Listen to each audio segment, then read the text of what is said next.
Good morning, everybody, or good afternoon, depending on where you are or when you've been watching this. When you're watching this video, my name's Steve Pelton, and I am your instructor for INFT 124.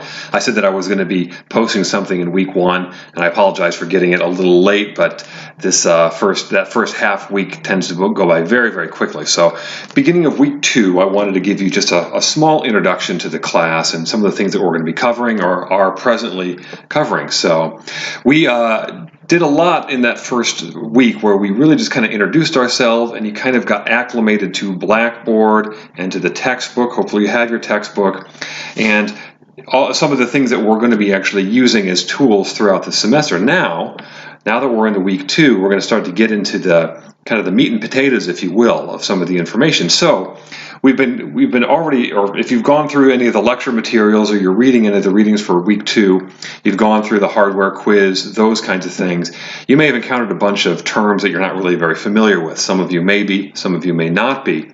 But we hear terms like hardware and software and operating system and Office 365 and Office 2016 and cloud technology, and I don't know what's going on here. There's way too much for my head.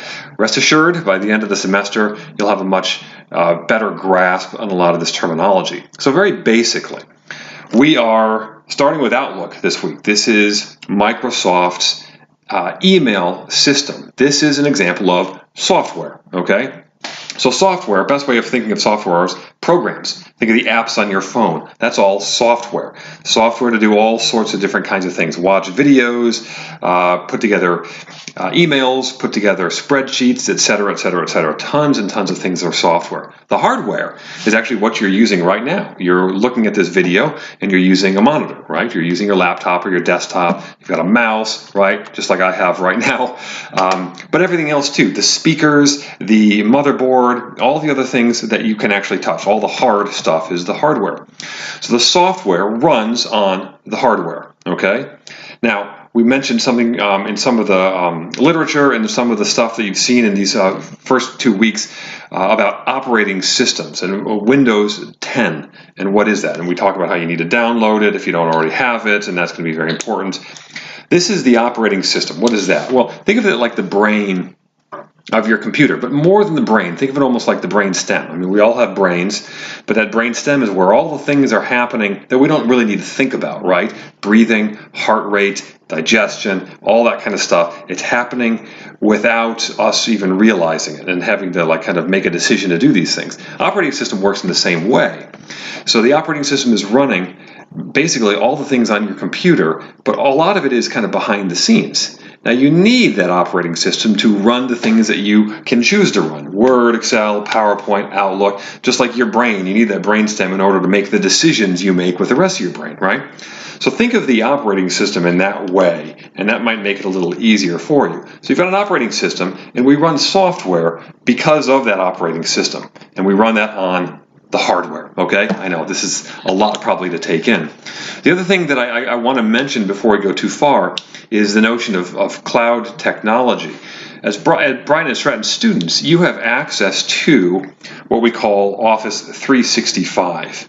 And this you can do, obviously we want you to download Office to your computers, and that's going to be in your introductory documents section in Blackboard as instructions on how to do that. But you also have access to the same Word, Excel, PowerPoint, Outlook online. That's considered cloud technology. It's in the cloud, meaning you can run these things with an internet connection because it's saved in the internet or basically on another company's servers. You don't need to save all that cloud stuff on your computer. So the best way to think of this is think of something like iTunes or Netflix or Amazon, your wish list or Amazon Prime or whatever. That's all cloud technology. We use this kind of thing all the time. Do you download all those songs onto your computer? You don't need to, right? It's saved for you up in the cloud. So when the computer crashes, you can go and find it again. Same thing with your Netflix queue, right? You don't have a list of it somewhere on your computer. You will log into the website and boom, it's there. And you can start binge watching all you want, right? That's cloud technology. And so we're going to make use of a lot of cloud technology this semester. In fact, one of the assignments for this week is comparing the two versions of Outlook. So you're going to download Outlook, as you will Word, Excel, and PowerPoint, onto your computer. This is the desktop version of Outlook. And so that email that was sent out to you from me was you, basically what you're going to do is you're going to compare how Outlook looks in that desktop version versus the one in the cloud, in Office 365. And you can access that through Blackboard's website. And so you're going to basically compare and contrast, because we want you to get an understanding of what cloud technology is. It's one of those things that we use all the time, but we may not really know kind of how to explain what it really is. But it's absolutely essential for any kind of computer use nowadays is the use of cloud technology. So right there, we've already talked about a couple big things, right? Hardware, software, operating system, and cloud technology. There's going to be lots of other terms that are coming throughout the semester, but I want all of us to have the same groundwork, the same foundation. Now, that's because the whole purpose of this class is to just get your level of comfort with the computer up. Okay? Everyone's going to start at a different level. Some people don't know as much, some people know a lot. The goal is not complete parity, right? The goal is for everyone to move up, okay?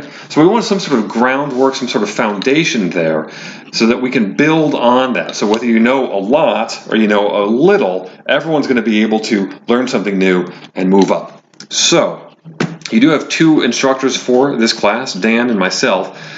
If you have any questions, reach out to either one of us. You can, kind of copy both of us in, but email us if you have any questions. Use the Ask Your Instructor tab in Blackboard. Very, very essential that you ask questions there, especially those that might be questions that other students might basically benefit from.